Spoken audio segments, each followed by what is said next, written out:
Good afternoon, everyone. This is Susan McGuire, and I'm Senior Director of Professional Development here at ACCE, and we're happy to have you here today to learn more about the Certified Chamber Executive Program. Today here we have with us to present Matt McCormick, who is President of the Columbia Chamber of Commerce and our Commission Chair. We have Chair-elect Megan Lucas, the CEO and Chief Economic Development Officer for the Lynchburg Regional Business Alliance. And we are also delighted to welcome Desiree Benioff, President and CEO of the Edwardsville Glen Carbon Chamber of Commerce, who will provide some insights about the CCE process from the perspective of a recent designee. So before we get started, I just have a few housekeeping reminders. First, attendees are in listen-only mode during the webinar to avoid background noise.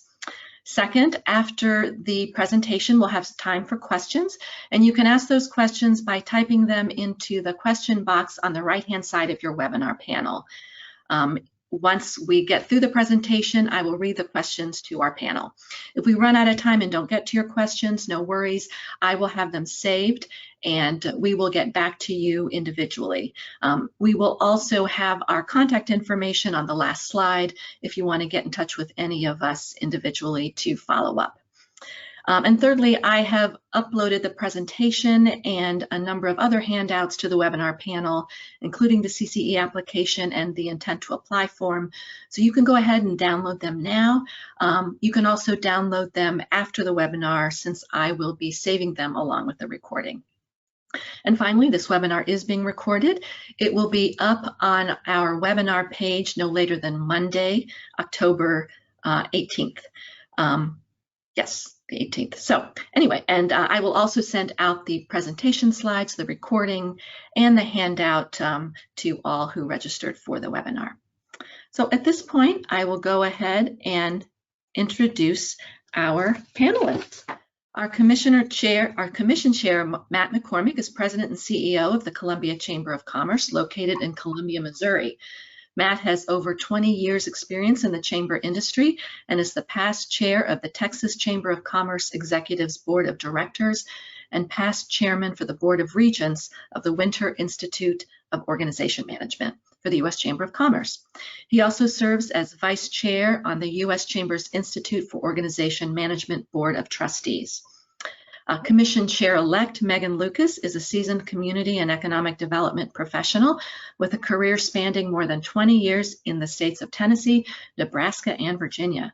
She's currently the CEO and Chief Economic Development Officer at the Lynchburg Regional Business Alliance, the region's Chamber of Commerce and Economic Development leader. Megan is the immediate past chair of the U.S. Chamber of Commerce Foundation's Institute for Organization Management Board of Trustees and has been a U.S. Chamber Institute instructor for 9 years. And she's also a member of ACC's Board of Directors. And our new CCE, Desiree Benioff, has served as President and CEO of the Edwardsville Glen Carbon Chamber of Commerce since 2011, previously serving as the Chamber's Communications Director. Des is past chair of the Illinois Association of Chamber of Commerce Executives. She currently serves as a board member of the Illinois Chamber of Commerce and is on the Midwest IOM Board of Regents and Curriculum Committee for the U.S. Chamber of Commerce Foundation's IOM program. So thank you to all of you. We really appreciate you having presenting today and sharing information about the program. And at this point, I am going to pass the presentation over to Matt. Oh, Susan, thank you so much, and thank you for all that you do. And on behalf of myself and the rest of the commission, and Megan and Desiree and Susan, we want to welcome you and thank you for taking time to learn about this process, and thank you for taking time to check into the CCE and why it's so important. So let's just jump in. Why CCE? Why should you work on getting your CCE? And it's going to be different for everybody, but we want to hit on a couple of things of reasons why. You know, so one of the first ones is it is an international network of leaders. And Susan, are we gonna? Is that slide? Oh, there we go. Here it comes. There we go. It's got a great picture. We don't want you to miss the picture. No, it's an international network of leaders. And really, what this is, I mean, we have CCE certified chamber execs across the nation from from coast to coast, border to border. We're also international. We have a number in Canada, also down in Grand Cayman Islands. So it builds a network for you to rely on, a network that you can work with and share ideas and get feedback and really build that network internationally. It is the only national and international certification for Chamber of Commerce professionals. And it really does work on who the best of the best is. It's recognizing the best of the best in the organization and with their chambers. So real fast, what we want to do is we want to kick this over to Desiree, to one of our 2021 class members. Susan just introduced her, but we want to give her a couple minutes and talk about the process. And she just wrapped it up. Did a wonderful job. I think we had 16 in the class this year, this last year. And so Desiree, I'm going to turn this over to you and let you talk a little bit. Sure, thank you. Well, it is certainly an honor and a pleasure to be here with everyone this afternoon. And I guess I will go ahead and start with my CCE why.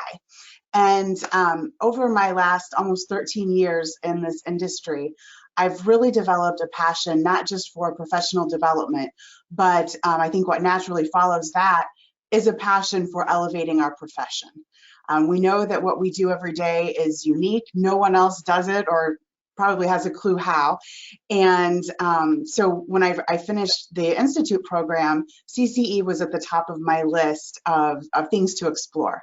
Now, I will admit that whenever I started looking at the recommended reading materials, I discovered that I had a lot of them, and I am a book hoarder. I started collecting the books in 2015, but I was a little bit slow on actually submitting my my intent to apply. So that's where I started. Right about this time last year, I remember filling out that intent to apply form and sending it off to Susan. And for me, that was kind of my accountability measure, because I knew that if I went ahead and completed the form and sent it in, then I would absolutely follow through on the next steps. So that's how I started. I can definitely say that each milestone of the process, which Matt and or Megan or maybe Susan are going to discuss here a little bit later, each step in this process really was a milestone and helped to propel and encourage me to stay on the CCE path. So I felt like we had a great cohort of people. There were very frequent phone calls and updates, and Susan and the commission just did a great job of keeping us all in the loop, especially because we were virtual. So that was a nice experience as well. You're going to want to commit time to identifying a great project. The project can be different for everyone. I know that mine was a little different than some of the others. I chose advocacy as my area of focus, kind of an advocacy overhaul. So when we get in today to talking about project selection and what that looks like, make sure that you put a lot of thought into that, and definitely take the time to ask questions of current CCEs, of the commission, and of Susan, and they'll be able to guide you along that path. If I was to recommend my favorite book from the process, I actually got the brand new ASAE Handbook of Professional Practices in Association Management. So it used to be big red, and we used to always see that behind Susan in these webinars. The new version is turquoise. So I would make sure, whether you decide to do this or not, make sure that book is in your collection. It's a great resource and go-to. So I found that incredibly helpful.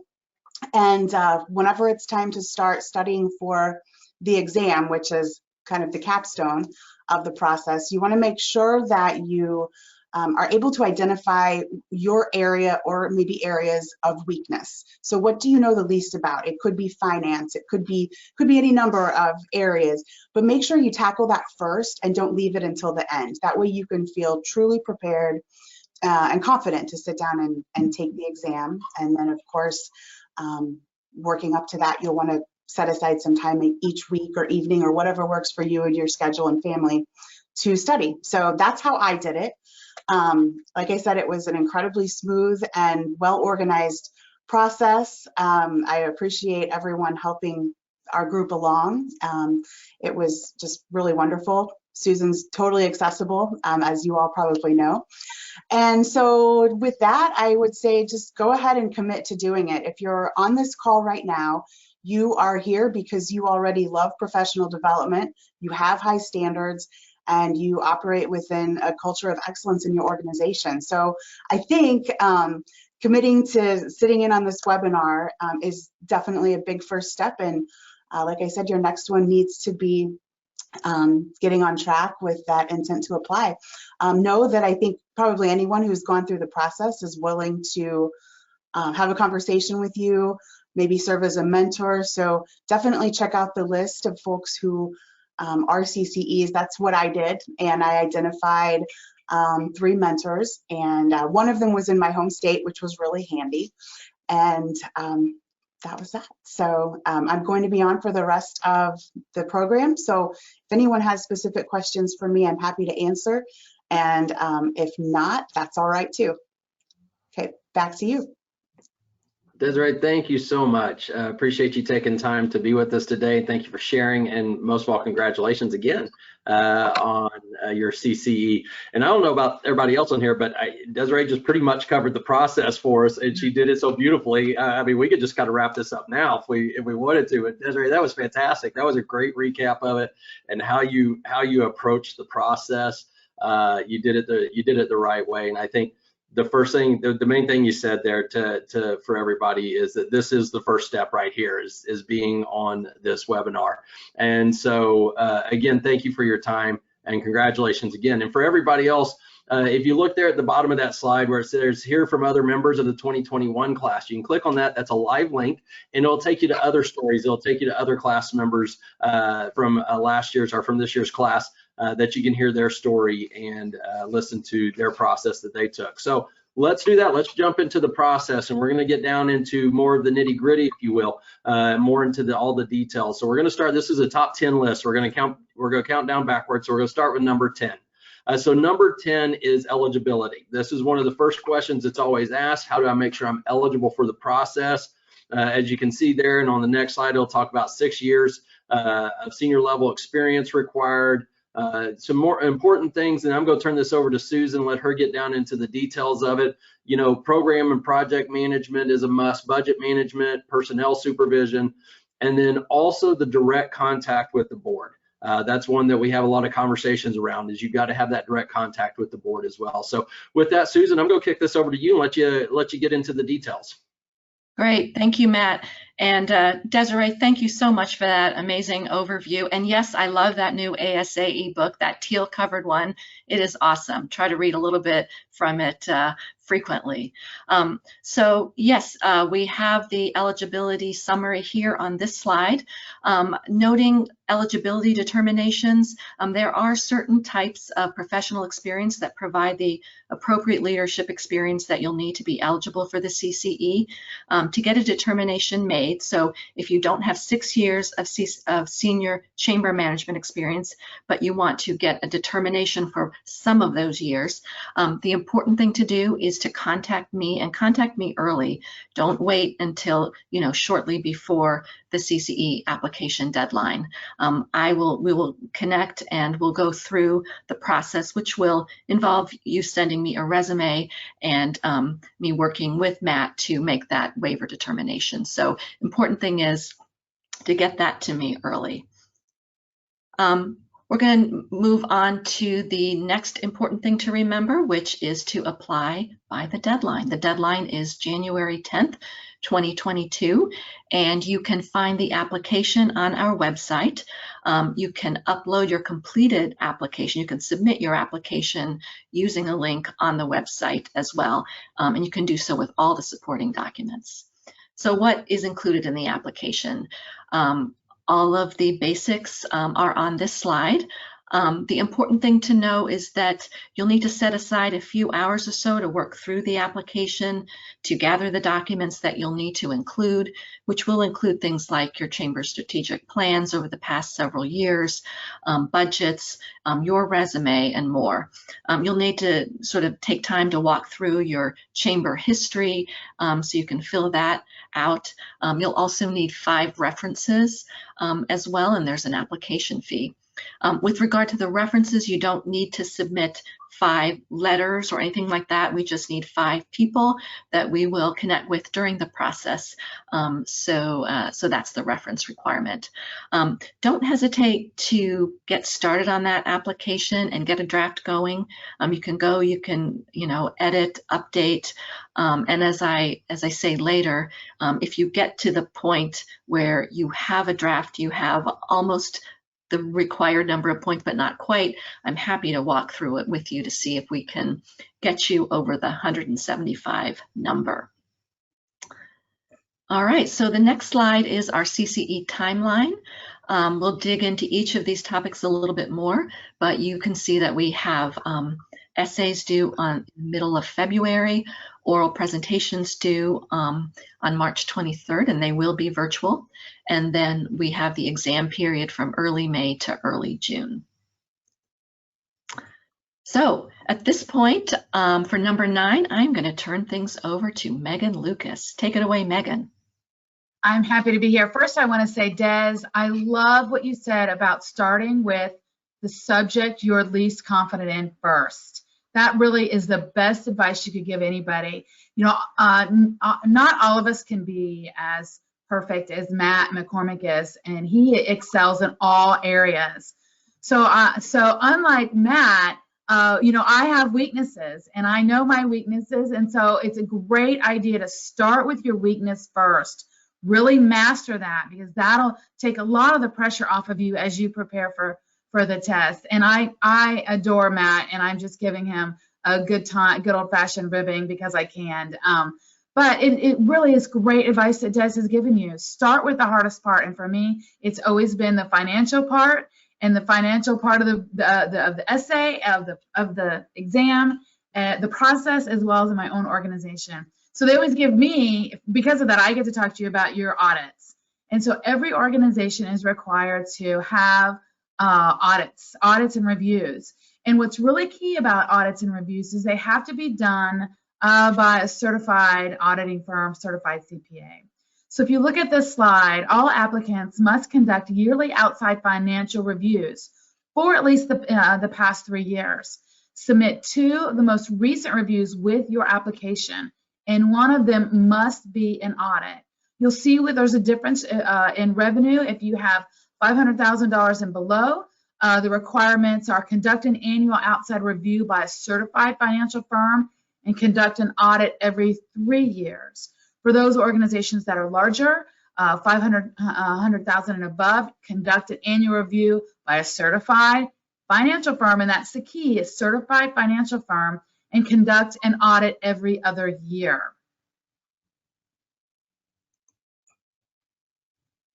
Frequently asked questions. Certainly we get a lot of questions about this. It's important to pay attention to the definitions, and this is also important for the test, so know these definitions. Audits and reviews, of course, are formal examinations of your organization's finances. Both result in written reports. For CCE, both must be done by independent CPAs. Audits and reviews differ in the assurances provided and the nature and the level of the inquiry, verification, and analytic procedures, as in other respects. Complications of financial statements compilations of financial statements or tax returns are not audits or reviews. They're not acceptable. When I first got into the chamber industry, I was running a small chamber of commerce, and we didn't do audits.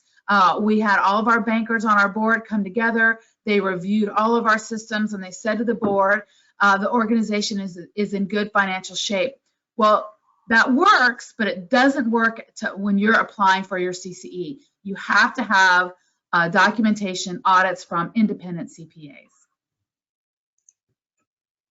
Additionally, frequently asked questions for 2021 and 22, the commission chair, and that's that guy, Matt McCormick, may adjust the audit or review requirements if audits and reviews were prepared in previous years in compliance with requirements. If the chamber finances managed responsibly and ethically, an audit or review not conducted due solely to COVID-related economic downturn and impacts to the organization. And of course, there's always a case-by-case determination. And to discuss your situation, you need to get in touch with Susan and Matt specifically. Okay, well, thank you, Megan. The Welcome. next thing that we are going to talk about is a very important one for eligibility, and that is the CCE points that you'll need to record in your application. So what are CCE points?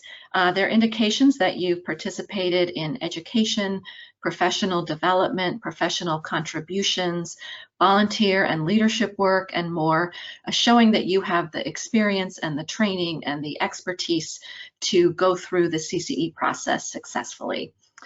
The application and guidance documents tell you how many points you get for each of many different types of activities, and some of them are listed on this slide. So you calculate those points in your application, and you need 175 to apply. And this is lifetime, so it can take you any number of years to get to that 175. They all don't have to have been completed within a certain number of years. It's career points.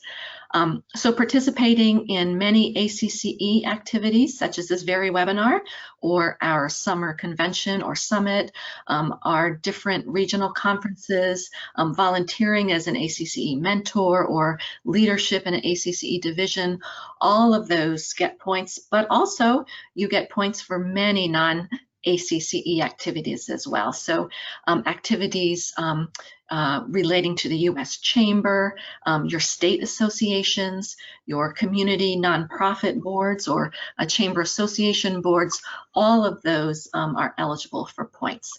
So for more details, take a look at our application and our guidance, and they'll give all the specifics.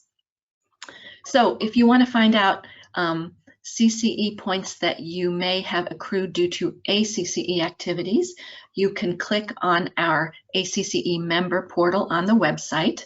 You can use the links on this page. When you download the presentation slide deck, you can use the links there.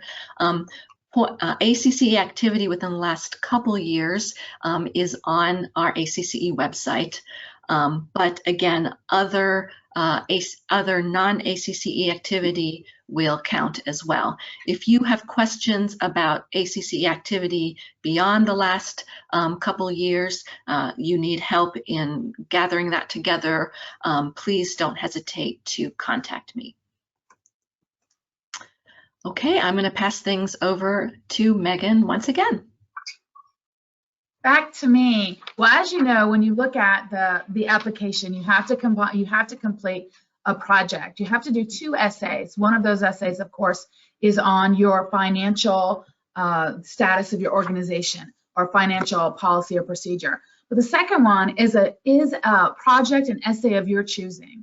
And that we'd like for that essay, when you are thinking about your essay and you send us your ideas, we want to make sure we're looking for essays and topics that you were directly related into, that you had a direct impact in engaging or changing or impacting for your organization.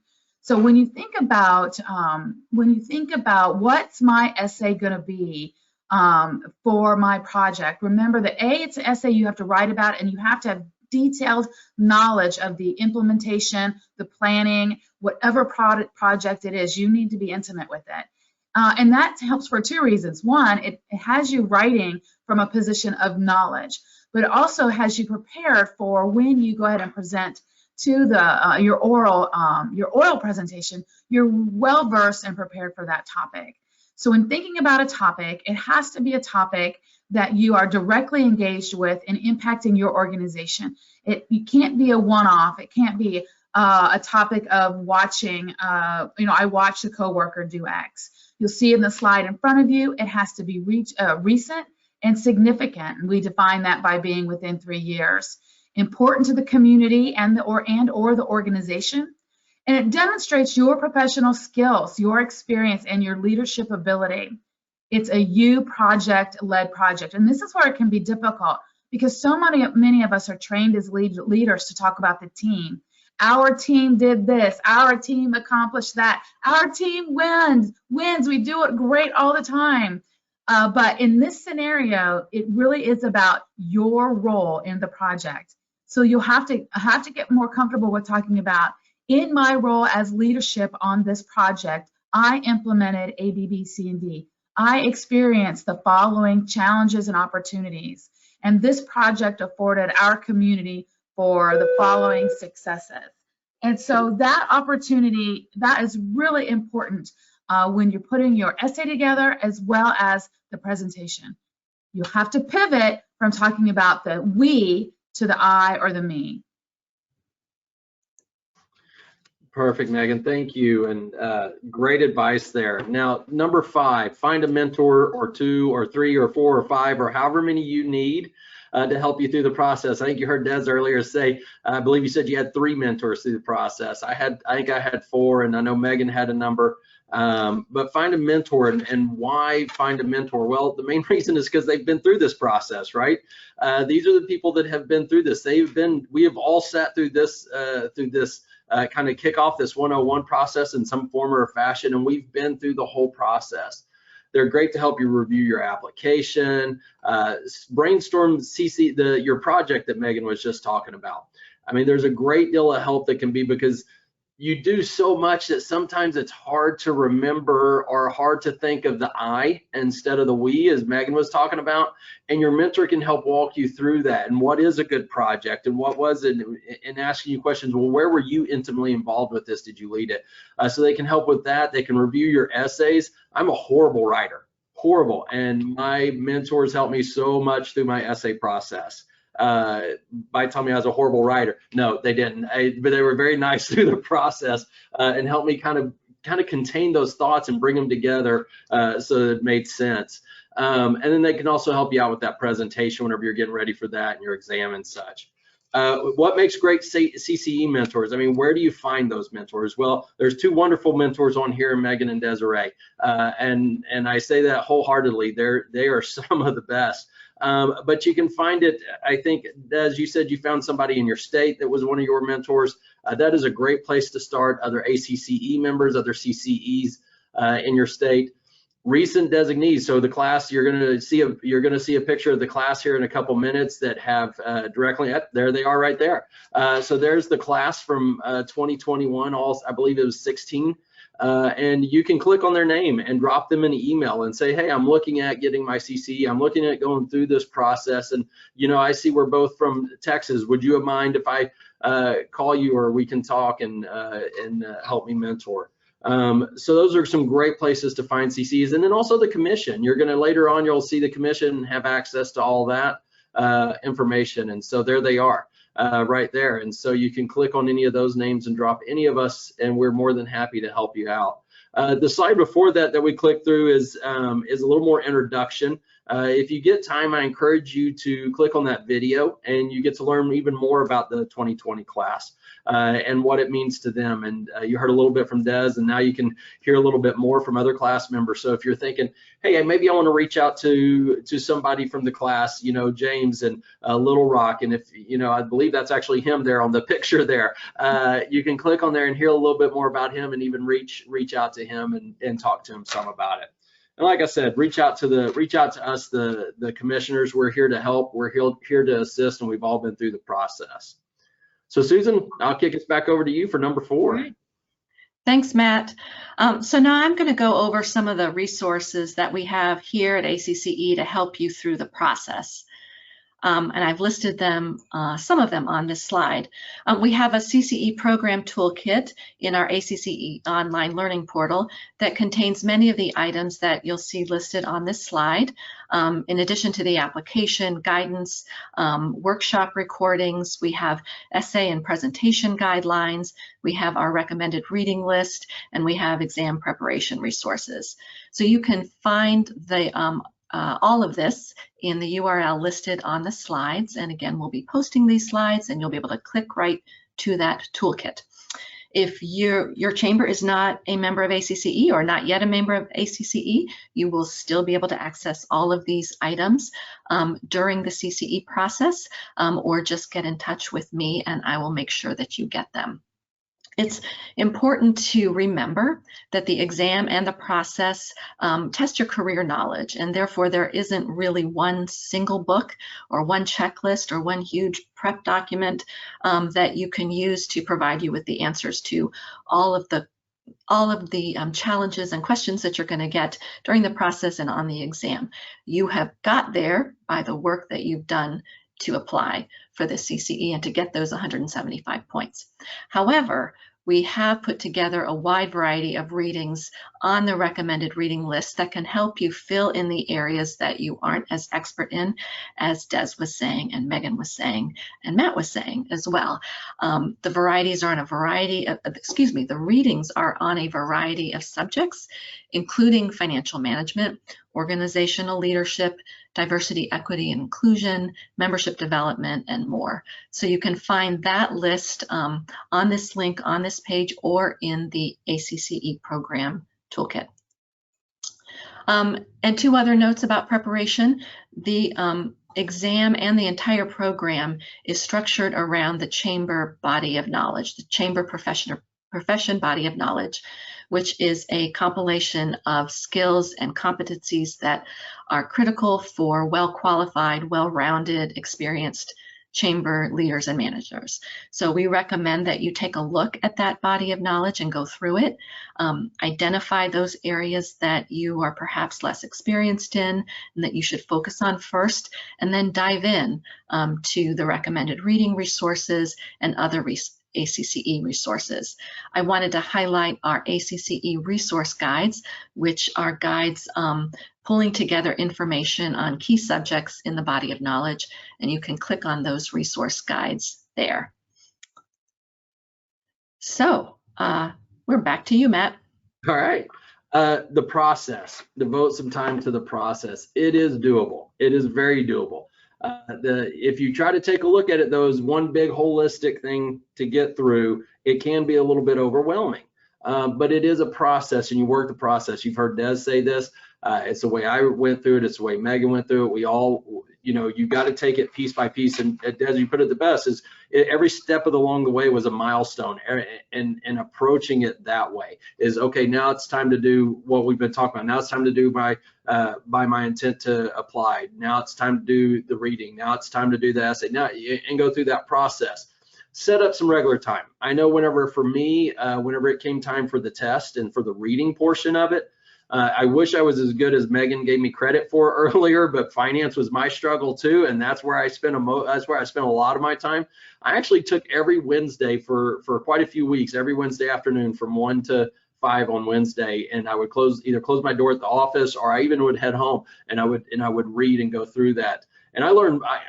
Honestly, I still have all my books. They sit right here behind me that I refer back to. And I know for me, the finance part, I learned so much going through the CCE process with it. But dedicate some time to the process. Take it one step at a time and trust your experience. That is the thing. You're here for a reason. You're here because you're good at what you do. You're one of the professionals. You're one of you're one of the elite in our industry, and trust that experience that you have. It will take you a long ways through this process, but you can do it, and we're all here to help you do that. Now to talk about the maintain your certification, Susan.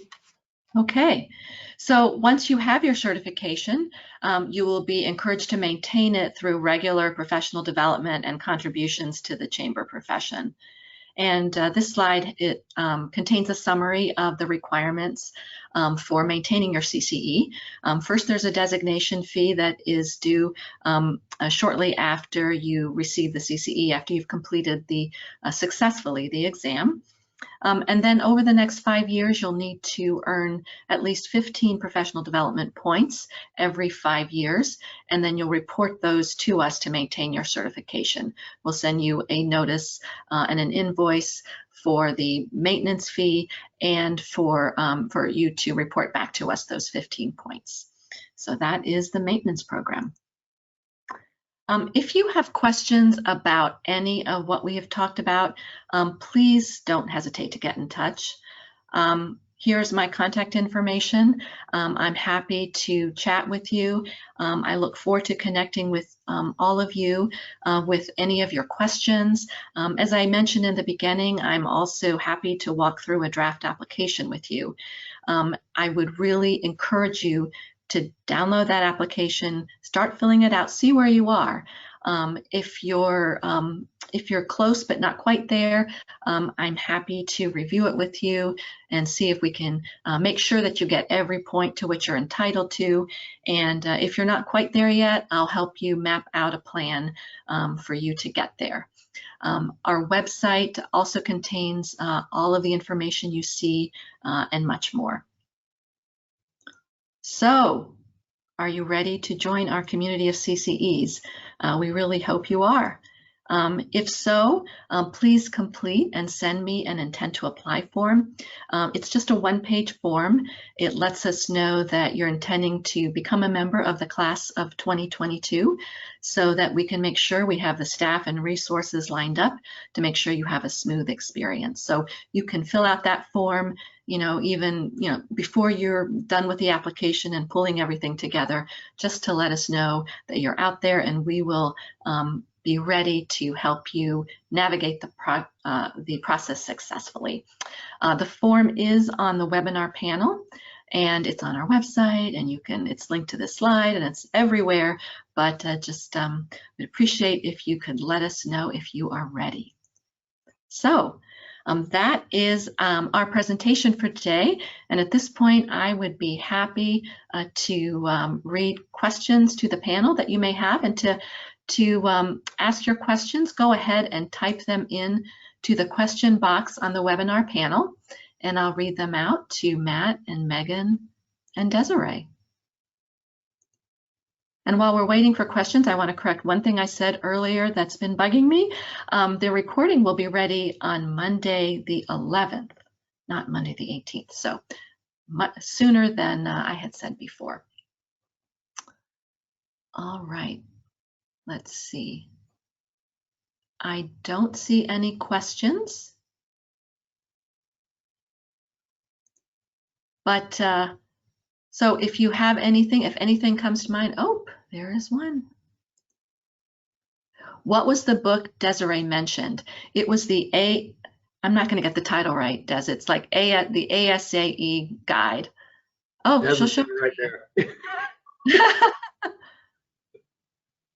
Okay, like it is the ASAE Handbook of Professional Practices in Association Management. It's about this thick, and it's a must-have. And the new edition, just came out in the spring, whenever I was in the process of studying for this. So I still have Big Red, but now I have Pretty Turquoise too. Right. And that book is one of the books on a recommended reading list. But I think it's excellent because it's a great overview of sort of all areas. Yeah, it's especially good.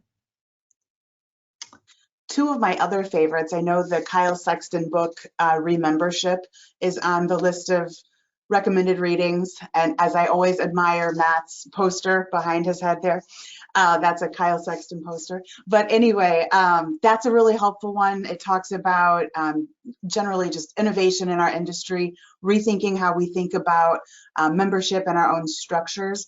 And then another of my favorites, I don't believe it's on this list, but Race for Relevance by Mary Byers.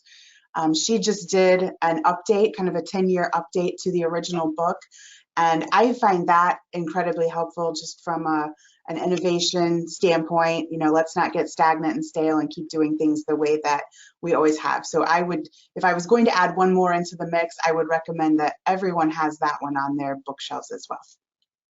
All right, great, thanks, Des. I will take a look at that. Someone indicated that there may be a problem with the link to that book or the recommended reading page, so I will fix that link and make sure that it's fixed when I post the slides, so sorry about that. All right, well, that looks like all the questions that we have. I want to say thank you, and I just want to say thank you very much to all of you for taking the time in your busy days and in your career to consider this important step of recognizing your contributions and your status in the chamber field and contributing to it, and building up the chamber community. I really appreciate you taking the time, and we hope that you'll contact us if you have any questions, and we hope that you'll consider joining the 2022 class. So I'm going to pass things over back to Matt and Megan and Des for any final thoughts. Yeah, Susan, as you said, thank you to everybody. Real fast before we wrap up, Megan, Des, do y'all have any other last pointers you want to throw out there? Just one more word of encouragement. One of you mentioned during your time that, you know, this is really all about us as individuals. And I know that was the biggest challenge for me, is kind of setting that we language aside for a little bit, because that's not the way that we normally communicate, right? And so we're used to giving credit to everyone but ourselves. But this is really a celebration of ourselves and our commitments to our profession. So really get in the mindset of thinking about your own accomplishments and what the roles that you have played in some of the big projects that your chambers have done, whether it's, you know, an organizational overhaul, whether it's outward facing, a community type project, a merger. I mean, it could be anything, but make sure that you really pay attention to what you did and showcase your own expertise. And also to Matt's point about, you know, this is a process, and I have gone through the U.S. Chamber of Commerce accreditation process as well. And I handled that very similarly to this, where you take small bites, figure out where you want to start, and then just strategically go after it and be able to set pieces aside and continue until you're finished. So that's my last thought. Thanks, Des. Megan? Oh, you're muted, Megan. You did that on purpose, Matt. I just want to say Des is spot on, but I'm a chamber professional, and I am very proud to be a chamber professional, and you are a chamber professional. And getting your CCE increases your credibility and relevancy as a leader in your community for your organization. But we are chamber professionals, and this certification is powerful. So I encourage you to fill out the intent to sit for the exam. If you have questions, pick up the phone, call Matt, Des, any number of us, and we will happily talk you through it and talk you off a cliff from time to time. But please do it. It's important. It's important to you. It's important to your future. Well said to everybody. I can't say it any better than what you've heard from Des and from Megan and from Susan. It is a process, but it's one that you can definitely do, and it's one that we're all here to help you do. If you have any questions at all, please reach out to us or reach out to Susan, and we'll help walk you through that, and we'll help find solutions. If you feel that there's a hang up somewhere, let's just talk and let's find those solutions and get to the other side of that. And we're here to help you. Again, on behalf of myself, on behalf of Megan and Des and Susan and the rest of the commission, thank you so much for taking time out of your day. Thank you so much for investing in yourself, but also investing in this industry that we love so dearly. And so we appreciate it. It cannot be done without you. And so again, if you have any questions, holler at us, and thank you for your time. All right, everyone. Thank you so much. Thank you for your interest, and panelists, thank you so much for being here to share your knowledge and expertise. Look for the recording on Monday the 11th, and we will see you on the next ACC webinar. Have a great afternoon.